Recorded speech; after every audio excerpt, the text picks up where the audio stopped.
Talk time with Trixie MInx. Hi everyone. Sorry, let's try that again. Hi everyone, and welcome to Talk Time with Trixie MInx. This is our special Easter edition. I hope you got an Easter basket. If you're doing Passover, I hope you ate some matzah, feeling good about that. Today what I wanted to do on Talk Time with Trixie is tell a story. Easter is forever changed for me because of this lovely lady right here. Oh my gosh, I can feel myself starting to tear up already. You may be familiar with a burlesque dancer named Miss Kitty Twist. Now, Miss Kitty Twist is unfortunately no longer with us, but she was not only an amazing performer, but one of my best friends, absolutely just incredible woman. One year, Easter was coming up, and I just said something nasty like, ugh, I hate Easter. It's a stupid holiday, and there's no point in it. I don't understand why everybody does it. And she was like, girl, what is your problem? And I said, well, the reason I dislike Easter so much is I have this tragic Easter story from the mid-'80s in suburban Miami. And I'm gonna tell it to you guys now. When I was a little girl, I am obviously Jewish, so I grew up without any Christian holidays, and which is fine, there's nothing wrong. However, in America, those Christmas, Easter, as a little kid, you see it on TV, you see it with your friends in school, and every time you see it, it looks freaking magical. Like, I truly believe the bunny, like the Easter bunny existed or exists, or I don't even know what's going on. And keep in mind, this is from watching cartoons, movie, and I'm watching Easter as it is portrayed in the media. I guess it wasn't social media back then.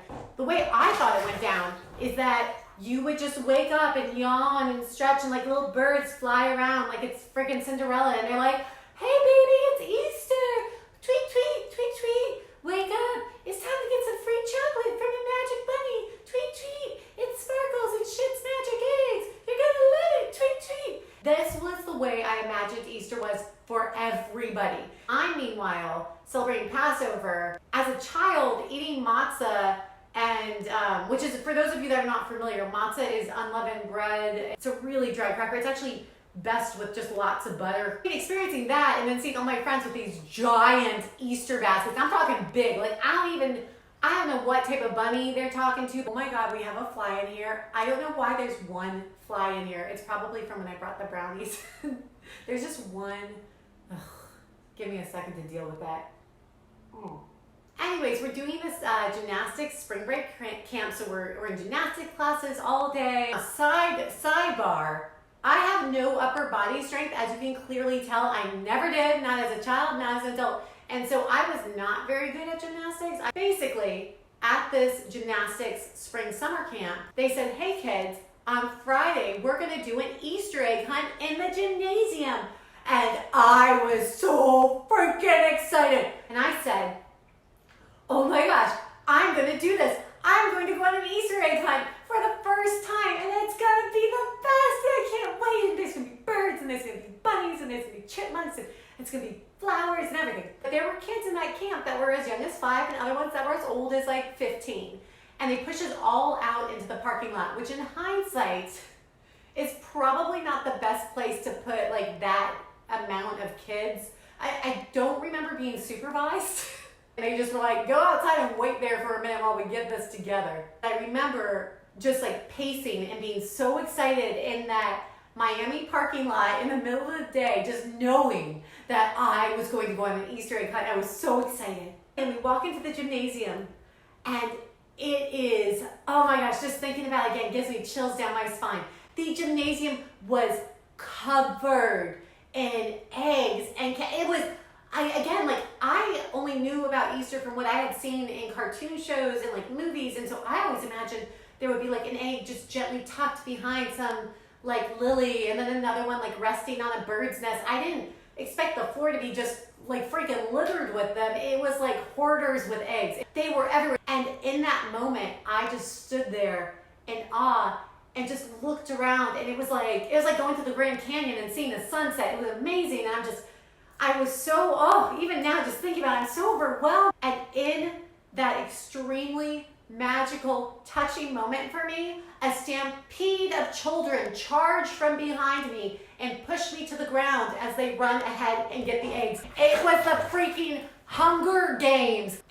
me a full 2 seconds to realize, holy shit, I way misjudged this situation. This is not a whimsical, magical chipmunk helping you type of merriment. This is piñata style, grab and go. The strongest win. Fight for your candy and take no prisoners. Remember, there was one point I was running. I was like just freaking running towards an egg, and a little kid would swipe out of the way and just grab and go. And then I'd see another one, and I'd be like, yes! And it was like Braveheart. I was running towards it like, great, they will be mine. And again, another kid grabbed it, and I was just like, no, no. And then there was one where I actually had it in my hand, and a girl who was stronger than me took it until I never even saw her face. She was like a freaking alien. She was just ta-ta, and then ran, and it was horrible. I don't know how long that lasted, but it couldn't have been more than 10 minutes. From that entire experience, I ended up with half of a pink plastic eggshell. There was no chocolate inside, there was no candy, there was no magic. It wasn't even a full egg, it was half of an egg. And that was when I vowed I would never enjoy Easter, and I would always hate Easter, because it was a holiday where they pit children against each other to fight for candy. Think about it. Halloween, everybody gets a fair share. Santa, he comes to you and drops off the goods. The Easter Bunny, again, I thought the guy was my friend. He just leaves it out there. You pick it up, you're gone. It's easy. No, you have to run and fight. And basically, it's a war. It's a battle. I hated Easter after that. I was like, Easter freaking sucks. It's not cool. Well, lo and behold, this lovely lady right here, Miss Kitty Twist, who is again no longer with us, knew this story. And moving to New Orleans, my faith in Easter was restored a little bit, primarily by the parades by Miss Chris Owens. It was really what Easter became to me, was this chance to parade and spectacle and celebrate others. But again, I vowed to myself that Easter Bunny was a freaking asshole. He would never hurt me again the way he had. Easter Bunny can go basically fuck himself.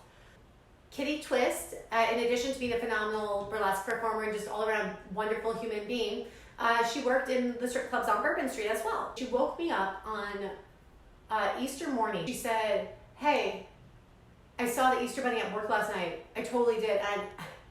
And I gotta keep in mind, I was in my bed, I hadn't had coffee, I was like, what the heck is happening? I said, what are you talking about? And she goes, Easter Bunny. He totally came to the Rick's Cabaret last night, and I saw him, and I immediately went over to him, and I told him your story, and I told him he was a piece of shit. My wheels are turning, I'm like, okay, where's this going? She literally tells me, like, that she spent all night with him, and he was so freaking sorry. Was like, you know what, he's a drunk, he's not nice, he was trying to grab all the girls. She basically chewed him a new one, and he was so sad and so remorseful for his actions of being a dick that he wrote me an apology letter with retribution. I'm paraphrasing here. Basically, the note was on a sheet of notebook paper, just handwritten, and it said, Trixie, I am so sorry. I have been a total dick to you. I get that I don't really do the Easter thing for Jews, but when you had that opportunity, I really did you wrong. I did do a lot of cocaine in the 80s, but that's no excuse.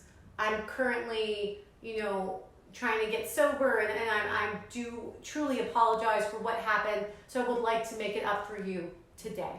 Yada, yada, XOXO, Easter Bunny. And I said, Miss Kitty, Lacey, I was like, thank you so much for basically letting him know how it is and making sure I was okay. And she goes, no, he's like giving you retribution right now. I was like, what do you mean? She's like, there is a straight up Easter egg hunt in your house right now. We're doing it. And I said, what? Are you freaking serious? I was so excited. Now, this was a little bit of a different Easter egg hunt in that they truly were hidden. From my house, I went all over the house searching for eggs. This lovely lady here would let me know when I was hot or cold or close or far. Not only were some of the eggs filled with chocolate, some of the eggs were filled with cold, hard cash. Not only did she make the Easter Bunny step up and redo an Easter egg hunt for me, she made him pay. I think it was like $60 in retribution, and it was the most amazing experience. And ever since then, I have always loved Easter because it reminds me of Miss Kitty Twist and good friends and basically eggs filled with money and food. I think one of them had like a little mini bottle of alcohol in it too. It was basically a really good day. I do hope you enjoyed this story. If you are unfamiliar with the phenomenal Kitty Twist, I encourage you to look her up. She is an amazing performer that while she's not physically here with us, she is always here in our hearts, in our memories, and New Orleans. You guys, I love you so much. I hope you had a wonderful day, and I will see you tomorrow. Bye.